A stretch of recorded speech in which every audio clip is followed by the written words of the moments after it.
Bonjour les gens, je suis contente de vous retrouver aujourd'hui pour vous parler d'un gros coup de cœur littéraire, La seconde loi du caméléon de Jean-Marc Devos.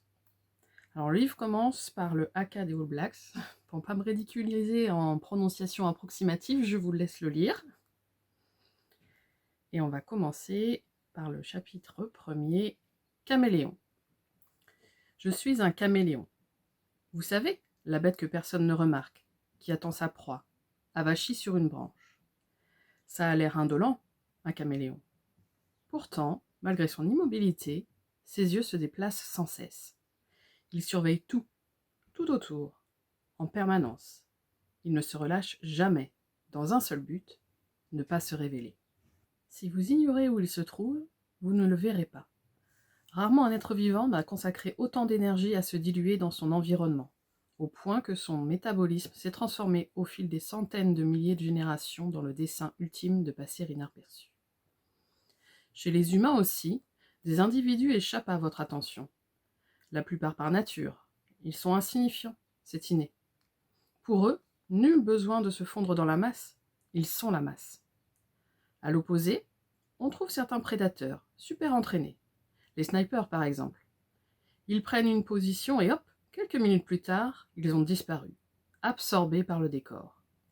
Ils patienteront quelques heures ou quelques jours que la cible se pointe. Mais pour ceux-ci, la métamorphose ne durera que le temps de la mission. Et puis, il y a moi. Je me transforme en créature inodore, incolore, insipide. Je passe sous les radars, personne ne me regarde. Avant même que j'aie quitté votre champ de vision, votre mémoire m'a effacé. Elle estime inutile de s'encombrer les neurones avec moi. Vous vous rappelez Brassens, le chanteur du siècle dernier? Son anarchie avait atteint un tel paroxysme qu'il respectait scrupuleusement le code de la route et traversait dans les clous pour ne pas avoir à parler à un policier. Eh ben moi, c'est un peu ça, à la puissance 10, et ça tombe bien. Depuis Brassens, les flics aussi sont passés à la puissance 10. Je suis un caméléon, une gageure de nos jours. Tout le monde est suivi, filmé, fiché, écouté, catalogué, analysé, algorithmé. Nous avons échappé aux puces sous-cutanées obligatoires, mais pour combien de temps encore? Les plus grands ordinateurs de la planète ne travaillent pas à découvrir les secrets de l'univers, de la matière ou de la médecine. Ils se consacrent à prédire nos prochains gestes et alertent les autorités dès que vous déviez du couloir qui vous est assigné. Dit ainsi, la vie de caméléon pourrait vous sembler compliquée, exigeant une attention de tous les instants. Mais détrompez-vous.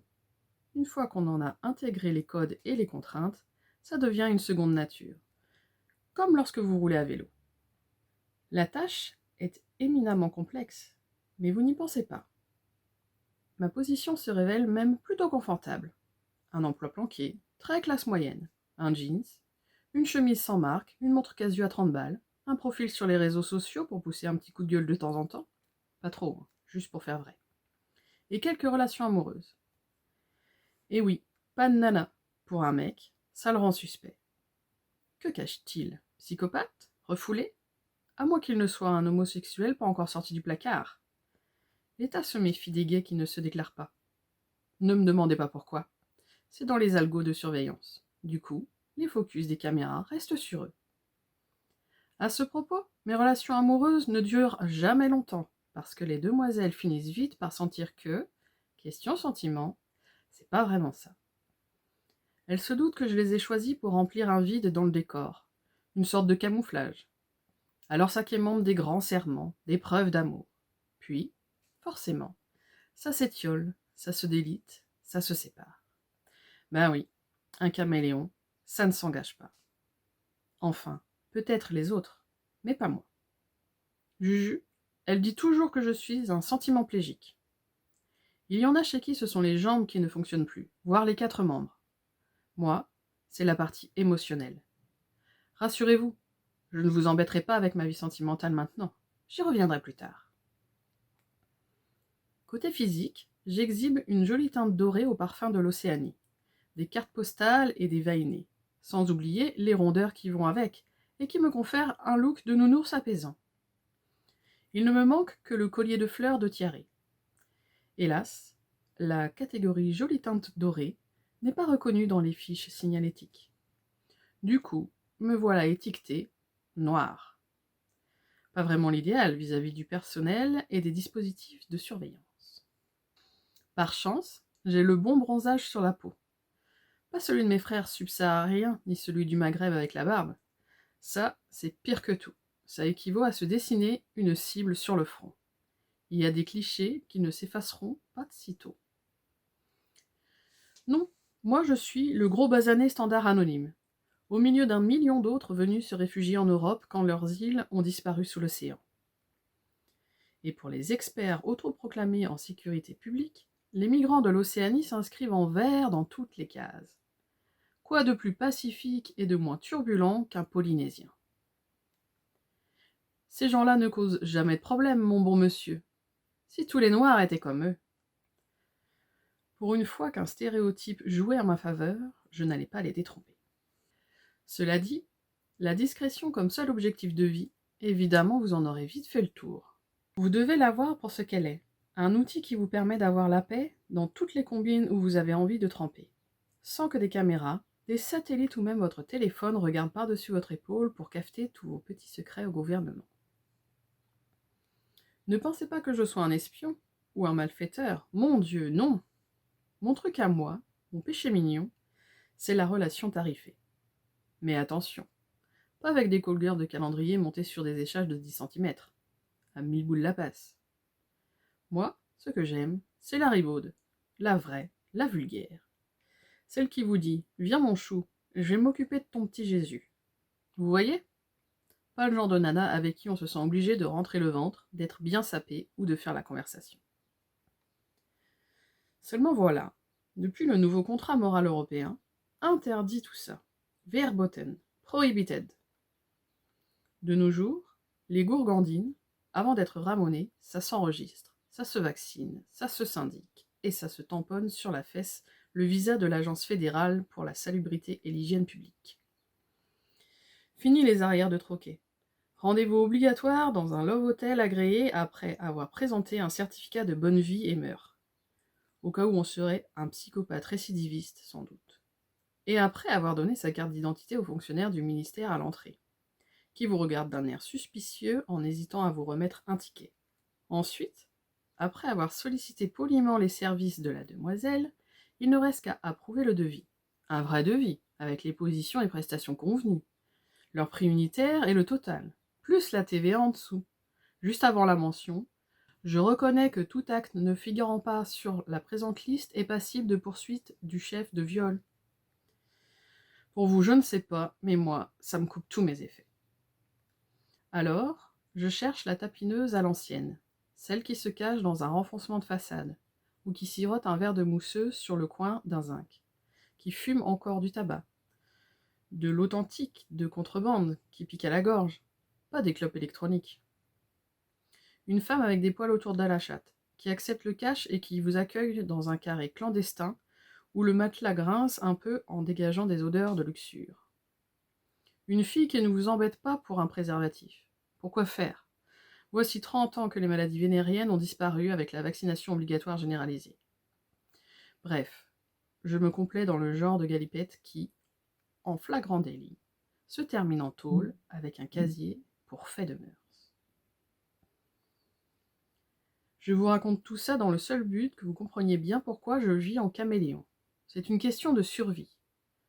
Donc, le pire qui pouvait arriver dans ma situation, c'était de me retrouver sur une chaise en fer, dans une cave au mur de béton, avec pour toute ouverture une porte métallique devant moi et, entre nous, une table en bois derrière laquelle était assise une fonctionnaire en chignon, dans un tailleur bleu marine strict, qui me balançait sous les yeux une photo porno avec moi dessus, en gros plan.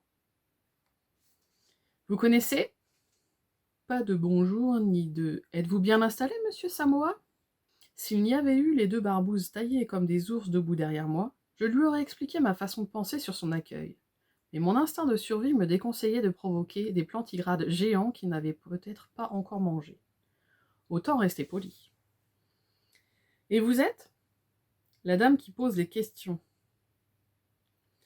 Elle avait vraiment une dégaine de sorcière. Âge avancé, pas de forme, un bouton sur le nez et assez de rides pour le rôle. Celle qui est copine avec les Gus qui m'ont enlevé à la sortie de la boulangerie il y a 1 heure? Ce ne seraient pas eux, là? Je pointai du doigt ses 2 potes. Ils me faisaient penser à Laurel et Hardy, mes versions catch américains, bodybuildés et dopés aux anabolisants. Il y avait un grand mince et un grand gros. Un avait l'air con et l'autre méchant. Quand je dis grand, ces gars frôlaient les 2 mètres. Quant au mince, il devait avoisiner les 130 kilos. Oui, mais ne restez pas sur une mauvaise impression. Enlever est un grand mot. Ils vous ont invité à les suivre. En me mettant un sac sur la tête? Des fois, il manque de manières. Je vous présente Alpha et Oméga. Oméga, c'est le gros? C'est le plus fort des 2. Je vous conseillerais de ne pas les traiter de gros. Ils se montrent parfois susceptibles. Puis elle me désigna la photo en posant dessus un long index crochu et poursuivit. Alors, vous la connaissez? On dirait Juju. Je me suis penchée sur l'image et j'ai ajouté: oui, c'est Juju. Enfin, on l'appelle Juju, mais je suppose qu'elle a un autre nom. Bravo! Et le gros black derrière, monté comme un âne, avec son pantalon sur les chevilles, ça ne vous rappelle personne? D'abord, on disait noir, pas black. Mais dans ma position, je préférais ne pas relever. Maintenant que vous le dites, je reconnais qu'il me ressemble. On pourrait facilement nous confondre. Ne me prenez pas pour une débile, monsieur Samoa. Mes gars ont pris ce cliché à 17h, un jeudi, alors que vous vous tapiez cette pute dans les toilettes de chez Nestor, le troquet de la gare du Nord, au nez et à la barbe des navetteurs venus soulager leur prostate. Vous avez une idée du tarif pour ce genre de facétie? Ben oui, chez Juju, la totale, c'est 50 boules. Visiblement, ma remarque tombait à plat. J'avais beau crâner, je n'en menais pas large. Ça devenait sérieux. J'ignorais toujours ce que je foutais dans cette cambuse, mais je n'avais pas affaire à des flics. Ça puait l'agence gouvernementale. L'addition, pour une passe pirate, assortie d'exhibitionnisme, c'était 3 ans dans un centre de rééducation pour délinquants sexuels. Avec de la chance, ce qui faisait peur, ce n'était pas tant la durée du séjour que la promiscuité avec des nouveaux copains un peu trop câlins en manque de chaleur humaine. Il était temps de jouer profil bas. Écoutez, madame, d'accord, je n'aurais pas dû, mais est-il besoin d'en arriver là? À voir sa mine satisfaite, j'avais donné la bonne réponse. Il y a toujours moyen de s'arranger. Ceci pourrait rester entre nous. Ce serait notre petit secret. Vous m'obligeriez. Ce serait cher? La sorcière se leva, contourna le bureau et se pencha à côté de moi, en me passant le bras sur l'épaule, genre vieille camarade qui vient vous chuchoter une confidence à l'oreille. Monsieur Samoa, ne m'insultez pas. J'envisageais plutôt un autre accommodement. Une sorte de partenariat, vous voyez? À vrai dire, je ne voyais pas du tout. Un partenariat avec Juju? Vous voulez dire une partie à 3? La Rombière éclata de rire. C'était bon signe. Rien de tel pour détendre l'atmosphère. Elle se redressa. Vous êtes un petit comique. Je sens qu'on va bien s'entendre, vous et moi. Non, plus sérieusement, nous pourrions utiliser vos facultés pour un projet qui nous tient à cœur. Et on oublierait Juju.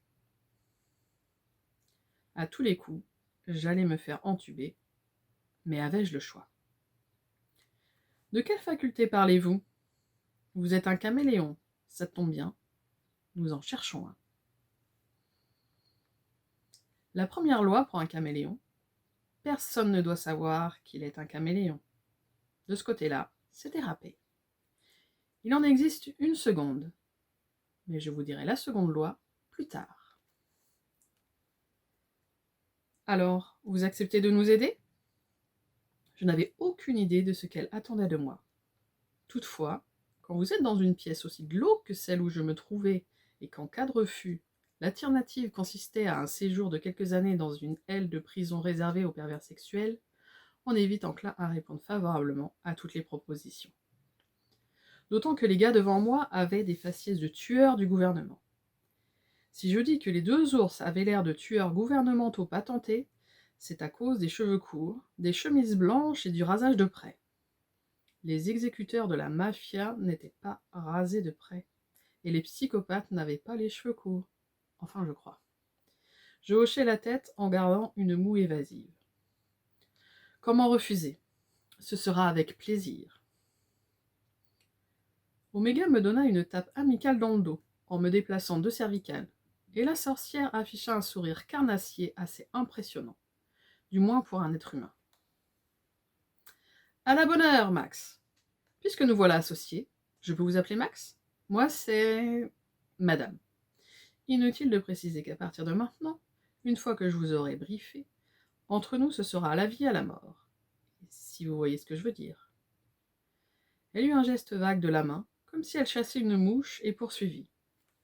Allons, ne parlons pas de choses désagréables. Un café, Max? J'acquiesçai en tentant de remettre de l'ordre dans mes idées. Cette affaire démarrait beaucoup trop vite pour moi. Après tout, 1 heure plus tôt, je quittais la boulangerie désirée avec des viennoiseries pour le goûter. Pour y voir plus clair, je demandai. En attendant, madame, puisqu'on est potes maintenant, vous travaillez pour quel service encore? Je n'ai pas capté quand vous me l'avez dit. Elle me répondit sur un ton doucereux. C'est parce que je ne l'ai pas dit. Retenez qu'on est une agence qui bosse pour le gouvernement. Ce qui fait de nous les gentils. Ça va comme ça? Évidemment que ça allait comme ça. Une nouvelle amitié, c'est toujours un peu fragile au début. Inutile de tout gâcher en manquant de tact. J'opinai avec conviction, et elle ajouta. Dites, on a trouvé des pâtisseries dans vos affaires. Ça dérange si on partage? Elle n'attendit pas ma réponse pour ouvrir la boîte de chez Désiré. Elle en sortit un éclair au chocolat et mordit dedans avec délectation. Elle regarda la partie entamée qu'elle tenait en main et poursuivit la bouche pleine. Fameux! Heureusement que vous en aviez acheté 4. Il y en aura pour tout le monde. Vous alliez faire quoi avec ça? Ne me dites pas que c'était pour vous tout seul. Elle cligna des yeux en pointant mon ventre. Je n'eus pas le temps de répondre qu'elle reprit. Ne vous fatiguez pas, on s'en fout de ce que vous alliez en faire. De toute façon, on va les manger. Elle éclata de rire et se tourna vers les 2 décérébrés du fond qui ricanèrent à leur tour. Je n'aurais pas parié là-dessus au départ, mais je venais de me faire une bande de copains rigolos. Elle poursuivit. Bon, je vous mets au parfum. Vous écoutez, et si vous avez des questions, ne vous gênez pas. Alors la sorcière m'expliqua dans quel guêpier je m'étais fourré.